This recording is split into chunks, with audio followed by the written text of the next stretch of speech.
Welcome back to RotoMoto. My name is Donnie. This video is brought to you O'Neal, and if you want a chance to win an autographed jersey, stick around to the end of the video. But now let's get into the ins and outs for Unadilla, and if you are somehow already bored with the outdoor season, despite the 450 title having a razor-thin margin with just 4 rounds to go, things are about to get a little injection of interesting. We have 5 high-profile factory riders returning this weekend, and although we were hoping we were going to be seeing even more, when, if ever, has the field actually gotten deeper as the season rode on? So let's get straight to the good bits. Defending champion Dylan Ferreira is the first up. He had a disappointing Supercross season and took time off to get prepped for the outdoor series, but then managed to break his thumb during press day of all things during the season opener. He's been back on the bike for just a little over a month, and although I don't expect him to be going 1-1 this weekend, he should be able to mix it up near the front, especially if he can get a start. Rockstar Husqvarna will have a huge and much needed bump this weekend as they have both of their fan favorite personalities returning. First up, and most excitingly, is obviously Malcolm Stewart. The 2016 250E Supercross champ landed awkwardly on and injured his knee in St. Louis, but was able to keep racing. But unfortunately, a run win with one Bam Bam Barsha in the season finale also ended his bid to return to the outdoor series.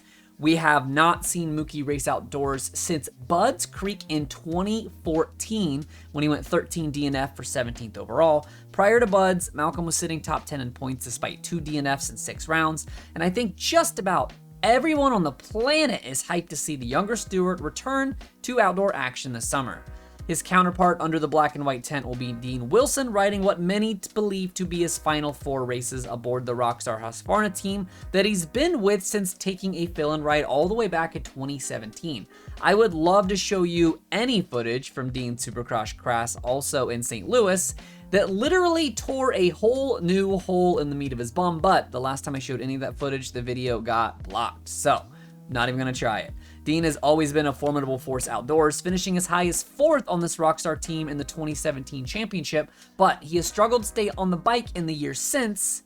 Dean has been back on the bike since mid-June, so he should be able to come in and immediately make his presence felt battling for those top 10 finishes. Unfortunately, we were hoping to see a return from Filthy Phil Nicoletti at his home race in Unadilla this weekend, but that is not going to be happening. He broke his arm in Atlanta during the Supercross series and has been up to speed in July before managing to break the same arm again during practice, and that will unfortunately be the end of his season. On the bright side, the return of Dean and Malcolm did force Shane McElrath out of a ride as he was filling in for the Rockstar Husky squad in their absence, but it looks like Sugar Shane will take over the reins for Phil's 450 ride for the last 4 rounds of the season, and with Alex Martin's pending retirement, this could be a tryout for Shane for an even longer stint with that Club MX Yamaha team. Moving on to the little class, many were hoping for a ton of amateurs to turn pro and make their debut now that the Loretta's is out of the way, but not a lot of movement at Unadilla. Hayden Deegan is believed to be planning a race at least one national 2023, but he will need some amateur Pro-Am points first. The next 2 rounds of Lucas Oil Pro Motocross feature a Pro-Am event during the weekend, and with a good showing, he can amass enough points there to make his pro debut, but no chance Hymas, as the HRC Honda squad announced he will not be turning pro following a difficult and very disappointing Loretta Lynn showing. The only amateur I could find on the Unadilla entry list straight out of Loretta's is Chase Yenser, a young RM Army soldier. Chase took part in the Supercross Futures, finishing 4th in Arlington before suffering a nasty crash at Daytona that kept him out of further action. Yenser will be racing the number 361 this weekend after his number 61 finished 14th overall in the 250 Pro Sport. The biggest news of returns would be Cameron McAdoo to the series after he broke his sternum in a nasty crash during the season opener.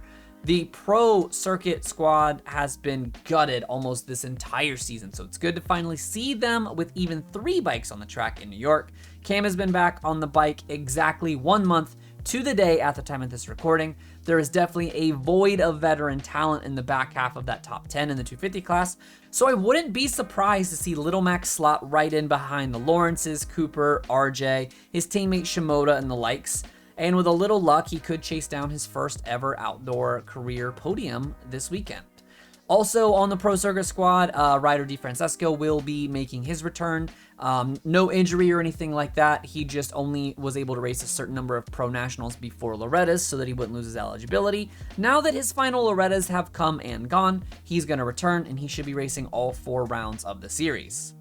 One big listing for the entire Star Racing Yamaha squad here. Nick Romano will officially return this weekend after tweaking his knee at Spring Creek in a collision with teammate Nate Thrasher.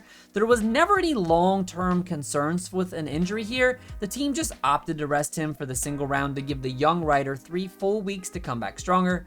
Teammate Levi Kitchens suffered a broken wrist practicing before the Washougal round immediately after going 8-2 for a career best 4th overall. And the hopes and plans want to see him line up this weekend at Unadilla, but as of Thursday evening, that still seems to be the plan, but no confirmation from the rider or the team, so stay a little bit tuned on him.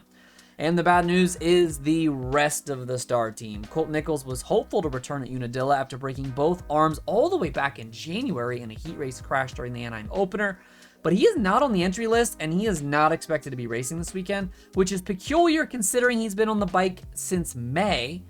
Colt will be forced to move up to the 450 class in 2023, so hopefully his sitting out doesn't have anything to do with his relationship or lack thereof with the Star Squad, but I guess we're going to have to see on this one.